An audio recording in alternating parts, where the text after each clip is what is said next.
This is a pretty incredible experience. Wow. There's always more to see.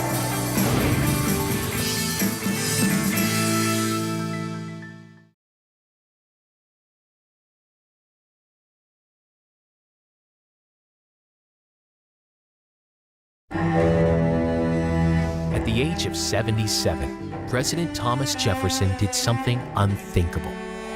In the cloistered privacy of Monticello, he took a holy book and cut it up to make his own. For Jefferson, God wanted human beings to make up their own minds. A dangerous time for the faithful. A secret search for truth. Jefferson didn't want anybody to know that he had made this book. His creation lives on, but just opening it up would destroy it. I was afraid to touch it. What we're going to be doing is taking it apart. To save it, the Smithsonian National Museum of American History must take extraordinary measures. And there's always a bit of concern that it comes back together.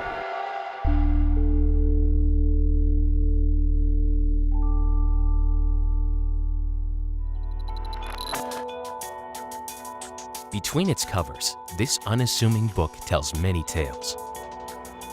In part by what is in it, in part by what is missing.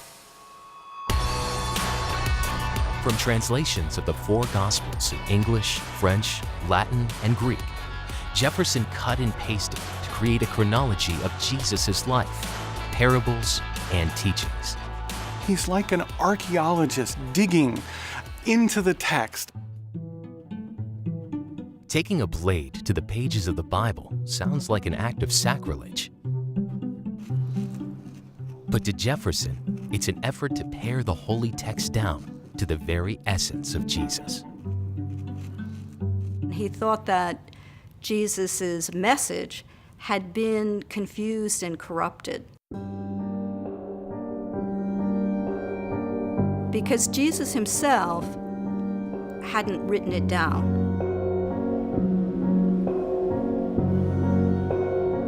But what is left behind reveals Jefferson's beliefs. Anyone who wants to understand Jefferson's faith and his sense of spirituality has to use Jefferson's Bible as a primary source. He gets 2 copies of an English translation, it's the King James, 2 copies of a Greek and Latin translation, and 2 copies of a French translation. And then very, very carefully, he sets to work. He needed 2 copies of each version so he could work with the front and back of a page as he cut out over 1,000 Bible passages to construct a side-by-side comparison of the translations. He called it the life and morals of Jesus of Nazareth.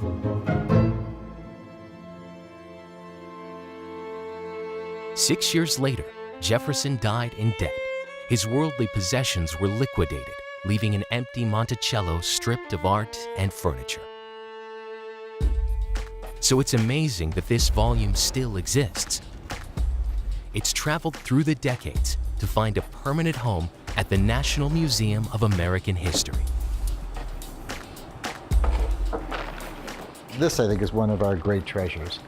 Just holding it, knowing this was not only a book that belonged to Thomas Jefferson, but actually an effort of his own, a creation of his own. But the book is in trouble. The pages are so brittle, the binding is so tight. The paper is so fragile that without intervention, the book can never again be exhibited.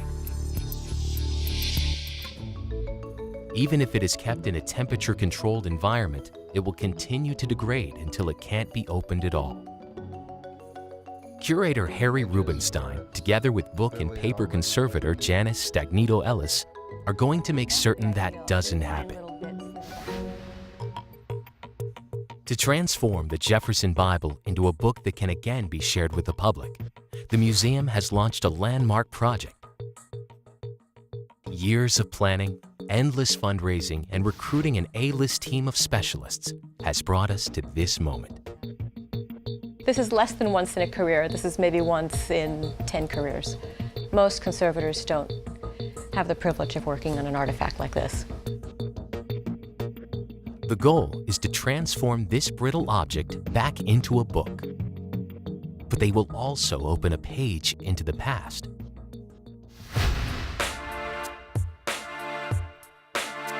Monticello. A brick-and-mortar glimpse into the mind of a genius. But who was Jefferson? Founding father, revolutionary, president. He was a man of his time, but it was a time he had a hand in creating.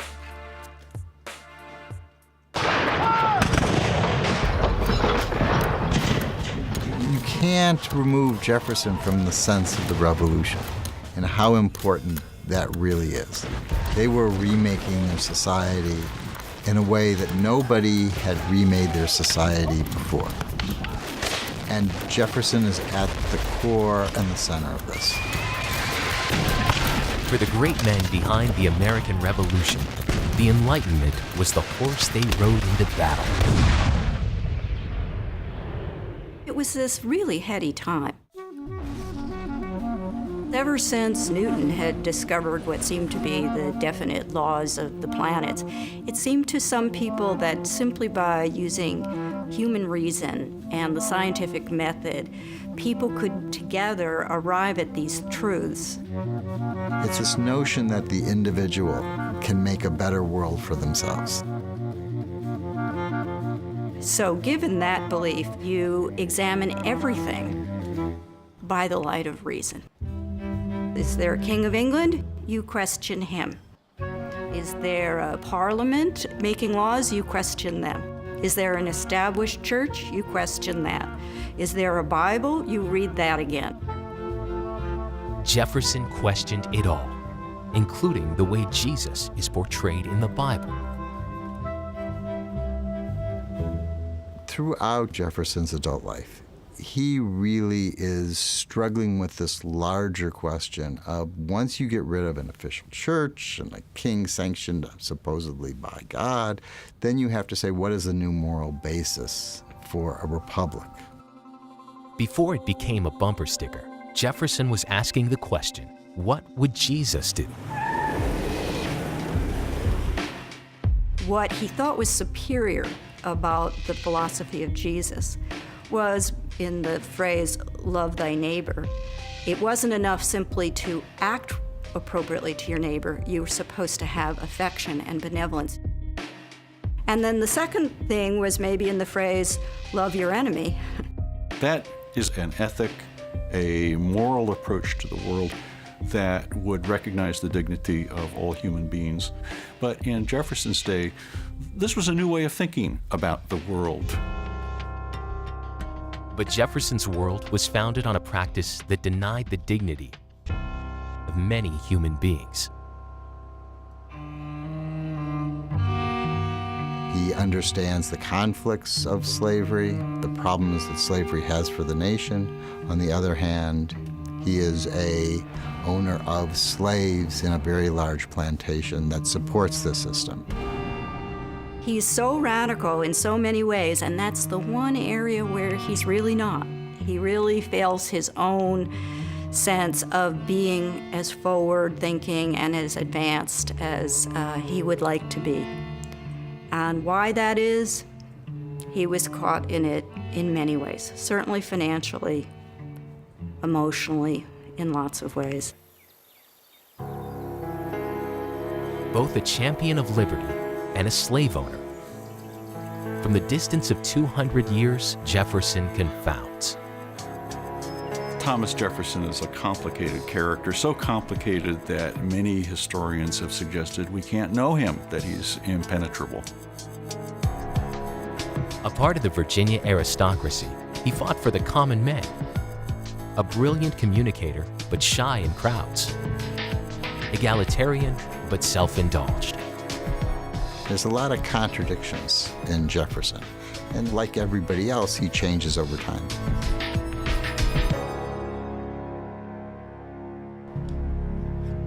"200 years later, we can try to get to know him through the objects he left behind. Okay, so here it is. Before they can stabilize and repair the book, Janice and her team need to figure out exactly what they are dealing with. Trying to get a sense of how fragile it is.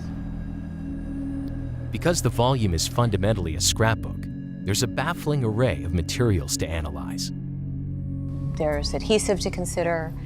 There are inks to consider, not only the printing inks from the 6 different source books, but also the manuscript inks.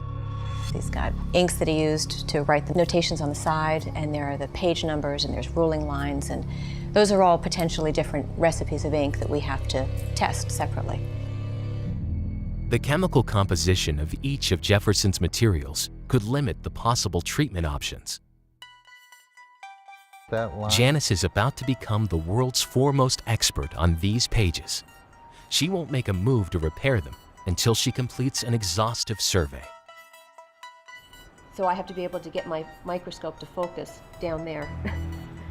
Do you have some recommendations of spots that you've identified yet?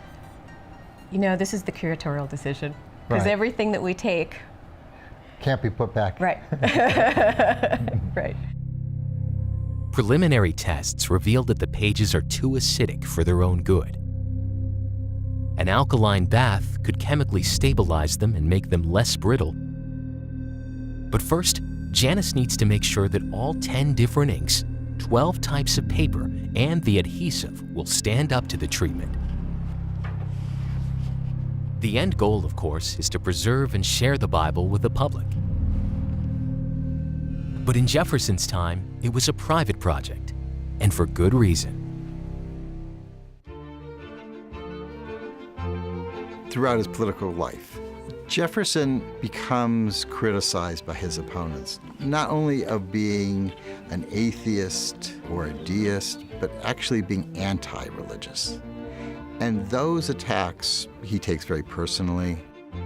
Sometimes we make the historical mistake of believing that the founding fathers had a kind of Christianity that was just like ours.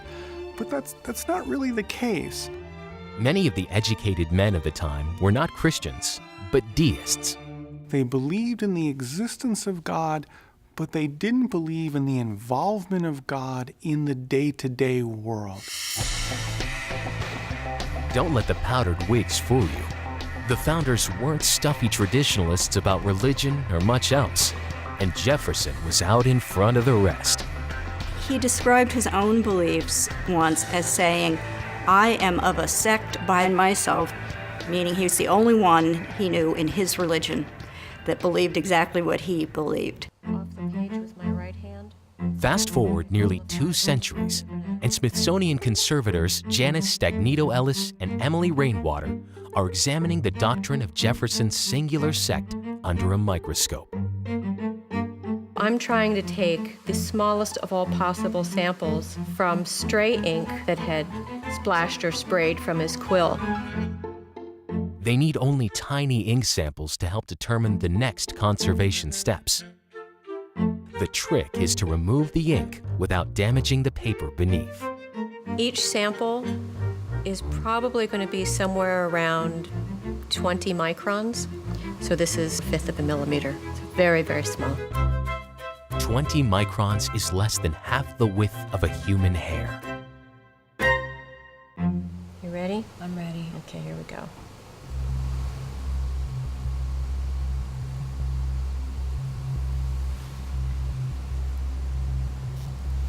All right, I see some fibers coming. Okay.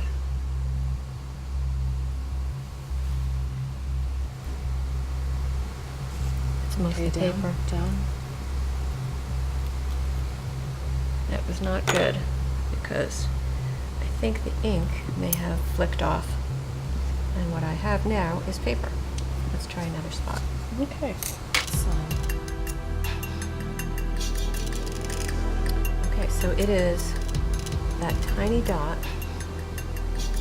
which is towards the edge. Okay. Okay, here we go.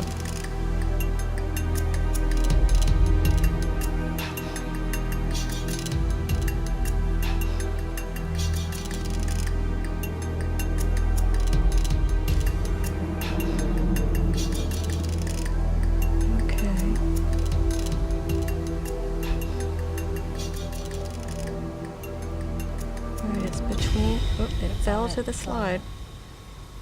You see it? Yep. Got it. All right, I'll leave my hands up, and you can remove the slide. Got it. The samples will be scrutinized to determine the exact composition of Jefferson's materials. Right here? Meanwhile, Janice's team logs more than 3,000 hours, noting 20,000 observations about the ink, paper, and sewing structure of the binding. It's an effort worthy of the book's creator. One of the things I love about this book is how meticulously it is put together. There are no cut corners. There are no places where he went astray in his cuts. Everything is lined up with engineering-like precision. And that I just find amazing. The care that he has taken, his own real views of these passages and what they meant and how he assembled them. You get a sense of the private individual that only a handful of people ever really got to know. Jefferson was amazingly fastidious in almost every realm of his life. The range of record books that he kept over his entire life. He recorded the temperature twice a day for most of his adult life. One of the few things we know that he did on July 4, 1776, was record the temperature 2 times. So here he's just cut out a couple of words.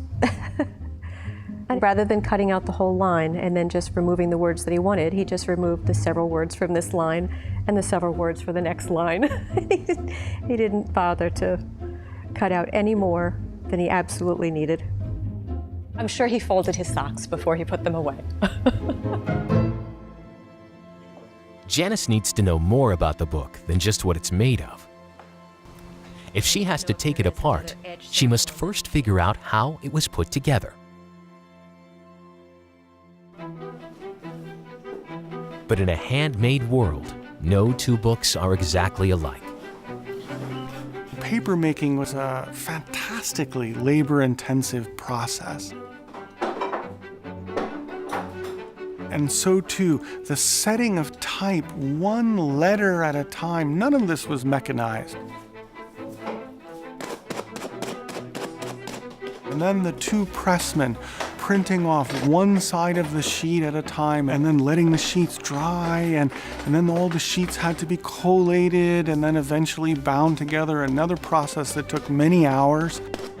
Each individual book, if you added up all the hours, took, maybe 100 hours of human labor.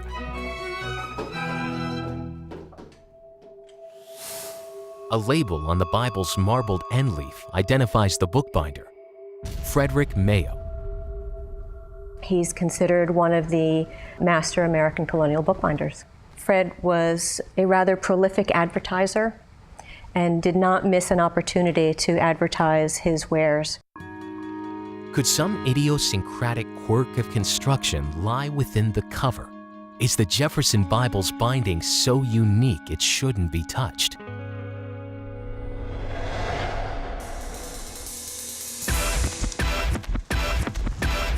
The Rare Book School at Thomas Jefferson's own University of Virginia has more of Mayo's work from the same era that could shed some light. Let's look at these, since these are the most similar to what we have. The book was bound by Mayo in 1820, the same time period as Jefferson's Bible. This book has the same tooling along the edges. Oh. This little palm pattern all around the edges is identical. So chances are you get into a groove as a craftsman and you get into a routine, and we're hoping to find his routine. The book has led a hard life, but it allows a glimpse of what the Jefferson Bible may look like on the inside. So I'm trying to peek inside to see the sewing threads. Can you see them? Yeah. Oh, there's the tacking of the end band. Right, okay. See that? It's still really bright red. That's good to know. So this is pretty boldly colored. Oh, yeah. Ours, we couldn't tell what color it was. Uh-huh. This binding is sewn together just like Jefferson's book. The Jefferson Bible would have been just one of many books mail-bound for Thomas Jefferson, who was a finicky customer. He had a very European sensibility. He preferred European bindings immensely to American bindings, which he called spongy. The book is tightly bound. If Jefferson were driving rather than reading, he'd have preferred a German suspension. But something's got to give. When you open any book, it's either the pages or the binding. A tight binding means the pages must flex. But after almost 200 years, this fragile paper can't take the stress. It has become very brittle in its old age. And the problem is magnified by the way the book has been bound. Jefferson's firm opinions about binding weren't the musings of an amateur. Jefferson owned 6,000 books, which meant that he had more books than many libraries in the world. Books are indeed with me a necessity of life. He often acquired them unbound and then sent them off to bookbinders to be bound. The first time that he lived anywhere where he had easy access to buying books was when he went to the College of William and Mary in Williamsburg. For a middle-class family, a Bible would have been the most expensive item in the home after the bed. So it was no small investment for Jefferson to take 6 Bible translations and cut them up. And this wasn't even the first time. Before the life and morals of Jesus of Nazareth, and while living in the White House, President Jefferson created an earlier draft he called The Philosophy of Jesus. The book itself, we believe, existed at the time of Jefferson's death, but has been lost ever since. The second book was made right here in Monticello's cabinet room. Jefferson was engaged in a lifelong quest to improve, refine, and perfect. There was a contemporary journalist named William Duane, and he told John Adams that Thomas Jefferson was the greatest rubber off of dust that Duane had ever met.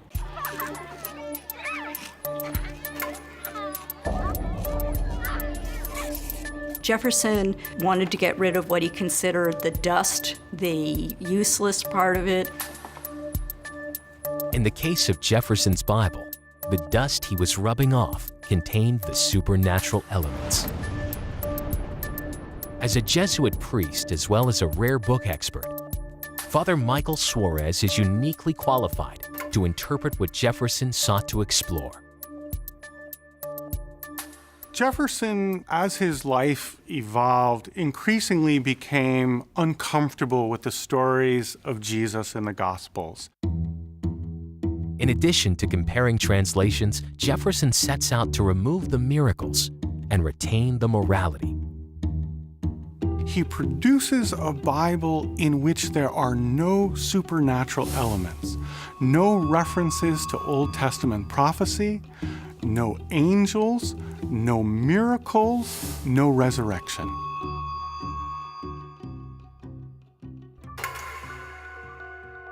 Now, his motivation is really to get to the core teachings. And so he felt that those things that are miracles or can't be explained really are outside of the core teaching and had been added over the years by various misunderstood people. Abstracting what is really his from the rubbish in which it is buried, easily distinguished by its luster from the dross of his biographers, and as separate from that as the diamond from the dunghill. Jefferson strips away angels, miracles, and the resurrection itself in his search for the moral center of the text. Now, an Orthodox Christian would read the Jefferson Bible and say, how very sad.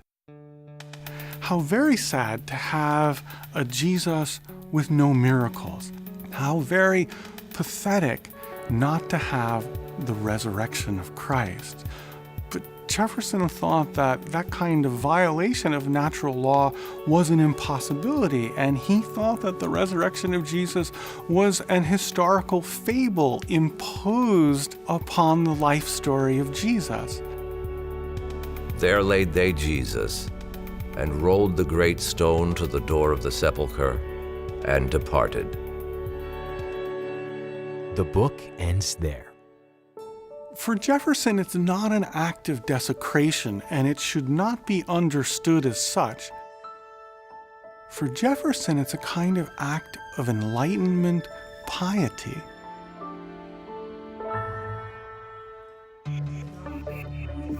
In the conservation lab, the intensive analysis is yielding results. We discovered that 98% of the pages have physical damage that's being caused by the binding. Tear at the head of 39 recto. To compensate for the bulk of the pasted passages, bookbinder Frederick Mayo wrapped stubs of paper around the spine side of the pages. Today, those added paper stubs are the culprit, causing every page to tear in the same place. The team will need to replace Mayo's stubs with their own thinner, gentler design. Another weak spot on each page was perpetrated by the acidic ink Jefferson used to draw ruling lines. Jefferson wouldn't be Jefferson, owner of 6,000 books, if his investigation of the Gospels was limited to English. So there's Greek and Latin on one side and French and English on the other side. And he scored a nice line right to the center, and then that created a channel for the iron gall ink to sit. So you add a structural weakness in the paper beneath ink, which is acidic, and you get a big problem. To stabilize these weaknesses and others, they need free access to the pages. What we're going to be doing with the Bible is taking it apart. And there's always a bit of concern that it comes back together. We don't do this lightly, but on the other hand, we realize that our goal isn't just to hold these objects, store them away forever, and have them slowly decay without anybody enjoying them or appreciating their historical significance. The first hurdle is removing the book's leather cover. But it's not just any cover. Above and beyond having belonged to Thomas Jefferson, it's straight-grain red Morocco made from goatskin using an 11th century Moorish recipe. It takes dozens of steps over many weeks to produce. No one makes leather like this anymore. It's literally irreplaceable. Ordinarily, what a bookbinder would do is take the boards off and then take the spine off separately. But ordinarily, bookbinders don't have a piece of straight-grain red Morocco. Janice has examined the leather under a microscope, and it appears fairly stable. So she's going to try to remove the entire cover, boards and spine, together in one piece. The worst that could happen is that the covers would come off in pieces, front cover, back cover, spine, but I could guarantee that it wouldn't come off in one piece if I didn't try. So I gotta try it. The Paper Conservation Laboratory at the National Museum of American History is on lockdown. Janice is about to attempt to remove the cover of the Jefferson Bible. Months of intensive preparation have led up to this moment. Now, success rests in Janice's skillful hands. Usually when I have a task like this, I work straight through. Because as soon as you stand up from the table and walk away and then come back, you kind of lose your groove and you have to start all over again. First, she applies a temporary facing to the outside of the book to give the leather a little extra support. I know that it has some physical strength left to it, but I'm a chicken and I don't trust a 200-year-old piece of skin to keep itself intact. With the book prepped, the moment has arrived. For a book conservator, removing the cover is like performing surgery, with one small exception. Janice isn't wearing gloves because she needs to be able to feel exactly what she's doing.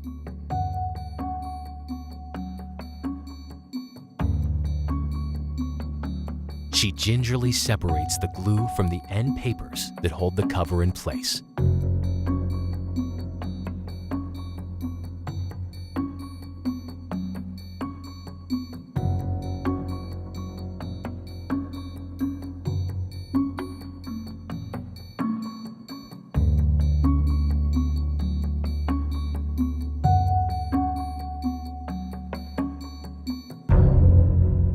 At last, the cover comes loose in one perfect piece. Janice has just completed the most stressful task of her career. There definitely is that element of complete wonder and honor, but on a different level, you have to remember that you can't be paralyzed by what it is. You really have to somehow find the bravery to move with it, and that's hard.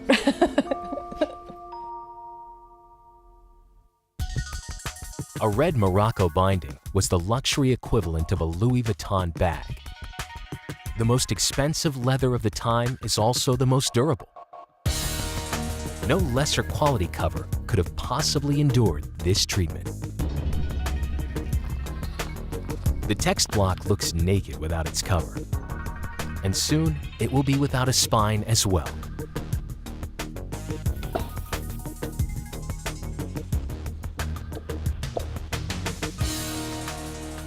When do you think you're going to do that? Doing it today. Hopefully by the end of the day it'll be in loose pieces. Do you want to scrape some off? Nope. That's your job. Okay, I'll see you. Okay. Looks wonderful.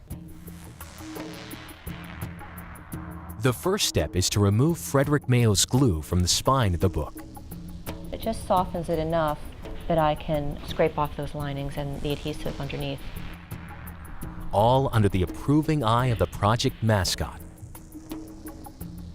Conservation is not restoration. It's not about gussying it up to make it look as good as new. The Jefferson Bible has a place in history. The idea really is to keep as many original Jeffersonian elements as possible. Janice removes the stitches that hold the book together. There are 3 tie downs for the head and tail end bands.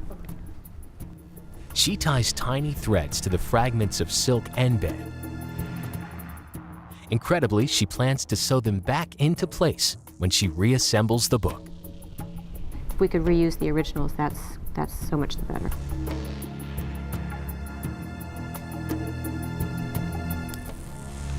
At last, the end bands fall away, and only a few threads hold the pages together.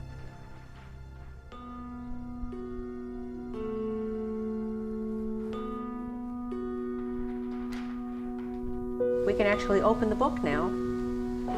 Next, Janice needs to separate the pages without damaging the fragile paper.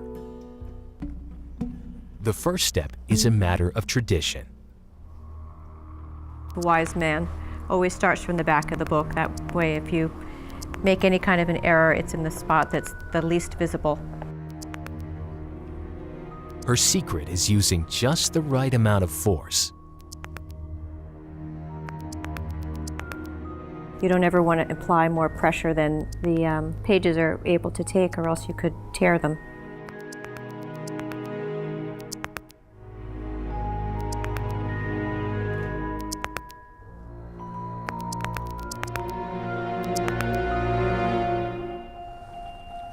Ready?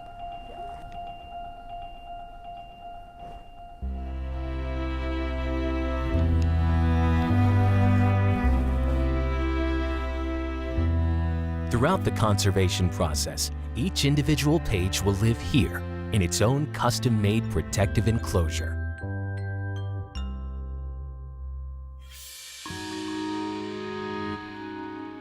A few pages in, Janice discovers something she didn't expect. And there are 3 tiny fragments.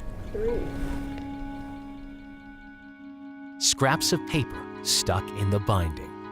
How would these little bits of paper get in there? Because that would have happened while he was making it, not later when it was bound. Seems kind of unusual. The working assumption is that Jefferson created the book using loose pieces of paper that were later bound. If I was faced with the task of gluing hundreds of little pieces in very neat, orderly ways onto paper, I would have probably had flat paper in front of me and then done everything sort of flat in a controlled way on a flat surface. But could these paper fragments suggest otherwise? Are they preserved because he was gluing into a blank book instead of flat paper? A letter to a friend indicates that he used a blank book for the Bible he created while president. With a view to do this for my own satisfaction, I had sent to Philadelphia to get 2 Testaments Greek of the same edition and 2 English, with the design to cut out the morsels of morality and paste them on the leaves of a book.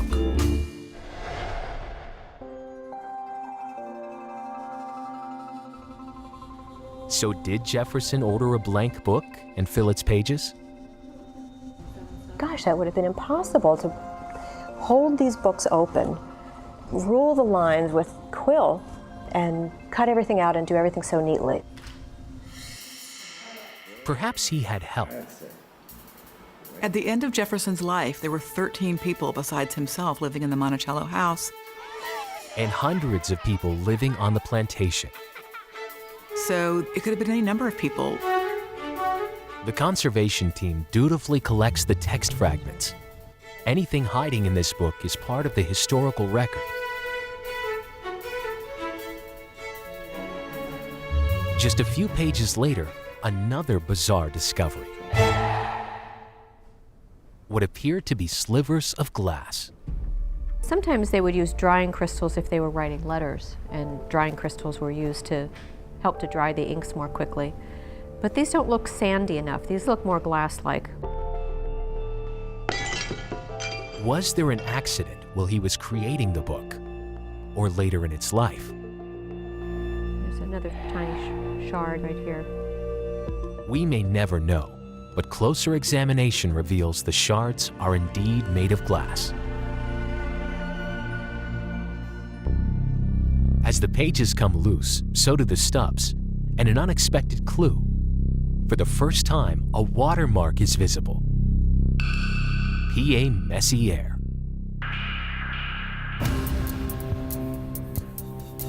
This paper was made in a mill on the site of the New York Botanical Garden. The screen upon which this paper was formed has the P.A. Messier watermark on it. It was made in 1817. And the mill burned down in 1822. So there's this great little window of when this paper was made, and that actually helps to date the Bible. The watermark also closes the book on another question. These stubs have a watermark. The Jefferson paper does not, so it was not a blank book, which is exactly what we had suspected when we mapped out the structure before we took anything apart. And this just is a nice, neat way of confirming it, thanks to the watermark.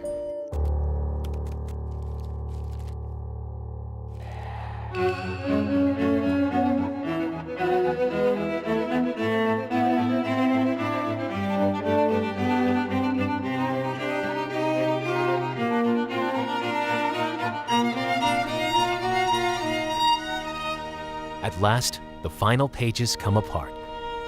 So that's it for now. The book is safely disbound. That's it. Thanks to months of preparation and long hours of precision work, not one piece was damaged in the process. But they are only halfway there. Get the gloves on. One part of the initial conservation plan has changed. The aqueous solution Janice had hoped to use to bathe the pages has been foiled by an ingredient within the scrapbook.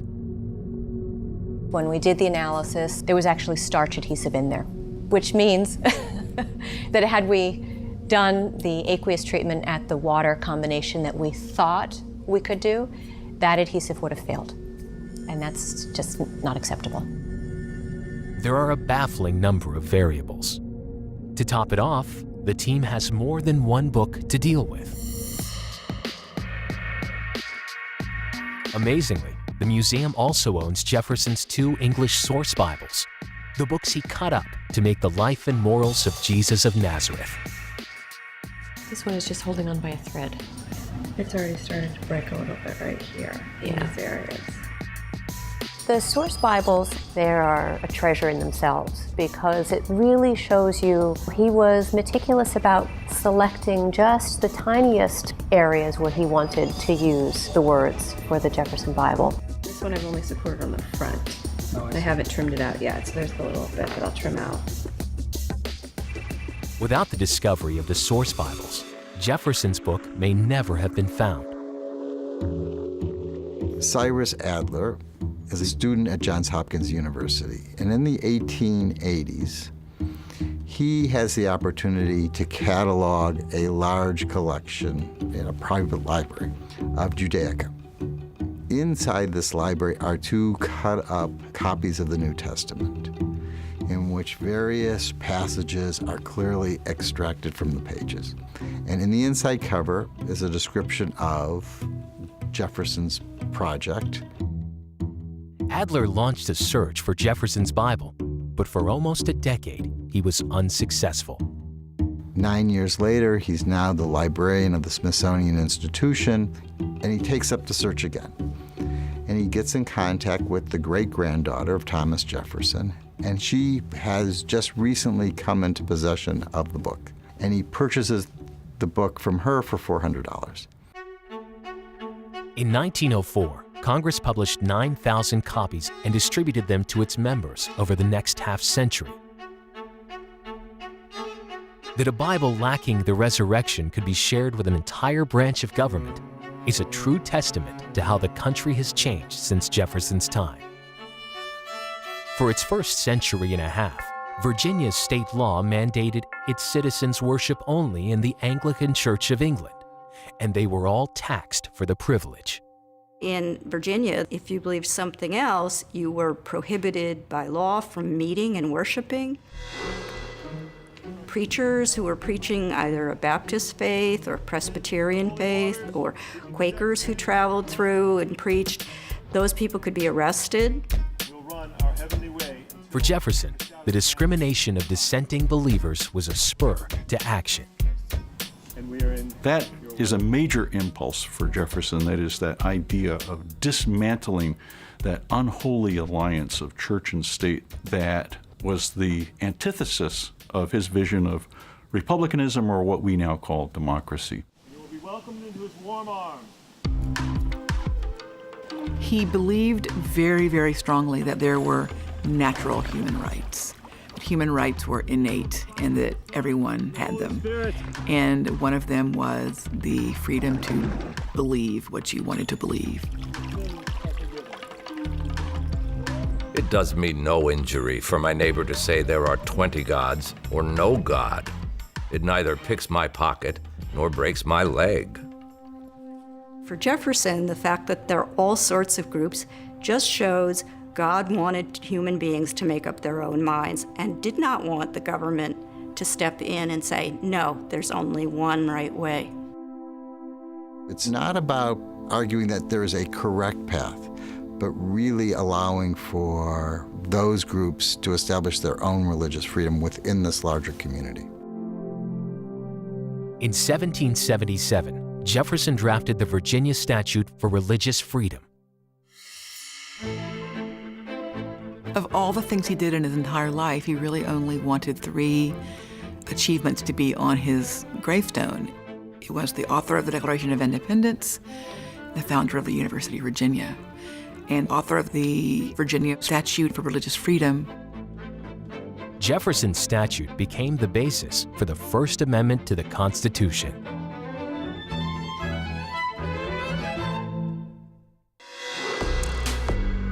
With the pages released from their binding, the conservation team is able to work their magic on countless cracks, snags, and other weak spots. Each mend involves a curatorial decision. Any original damage is supported rather than fixed.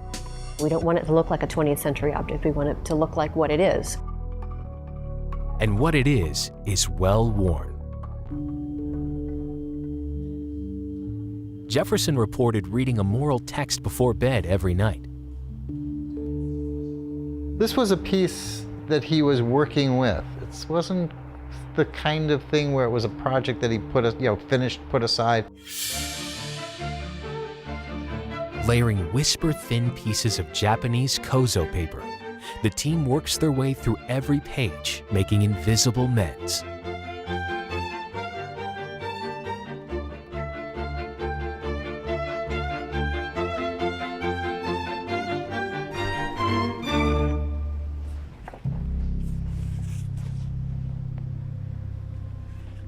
We have completed all the page repair, so now we'll stack them in order and let them sit together under weights for about 2 weeks while they get used to each other again. It's been nearly a year since the first surveys began. At last, they are ready to reassemble the book. Hey, how are you? Good, good. How's it going?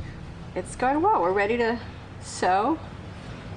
But the challenge is, when the book was originally sewn, Frederick Mayo used a hammer to really compress. So the spine in the original is pretty narrow. So if you get your sewing down to this level, Right. you know it'll slide right back in. That's right. Sounds like a sort of difficult balance. It's going to be a little difficult. Right. It's sort of like trying to fit into your wedding dress after you've had 2 kids. Seeing the finished product will be indescribably gratifying. It will be the beginning and the end of probably the most challenging and most rewarding project of my career. We've chosen a really thin thread because we can't add too much extra bulk here. At last, these pages are being sewn together for the second time.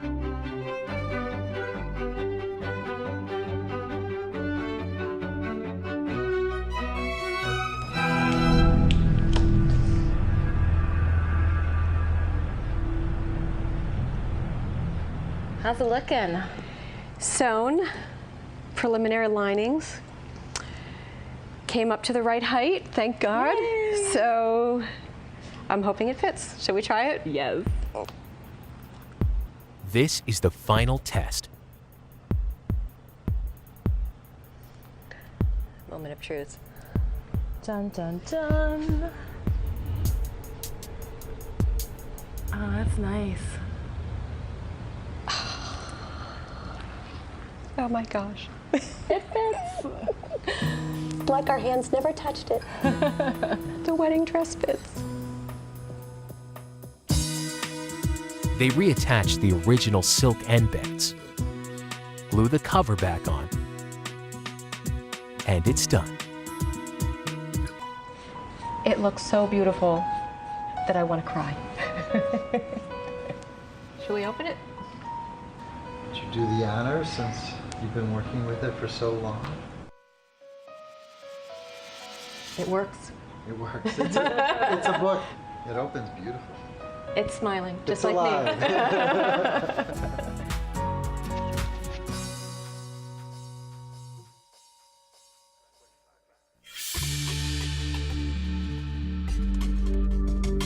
The life and morals of Jesus of Nazareth may not contain miracles, but the volume itself has been brought back to life. Jefferson's family did not place it in a place where it would fall into 1 or 2 hands for quiet reflection. They gave it to the National Museum, with the understanding, I am sure, that it would be seen. The process itself has given just me a better understanding of Jefferson the individual. A handbook for American morality, a scholar's search for truth, a guide to the faith of a founder This is the New Testament he really believed to be true. That's his system of beliefs right there. He's someone who never gave up his enormous curiosity about the world around him. He never stopped feeling optimistic about the future, about the perfectibility, really, of human life. For Jefferson, reading this edited Bible was like sitting at the feet of a master in whom he could believe every word.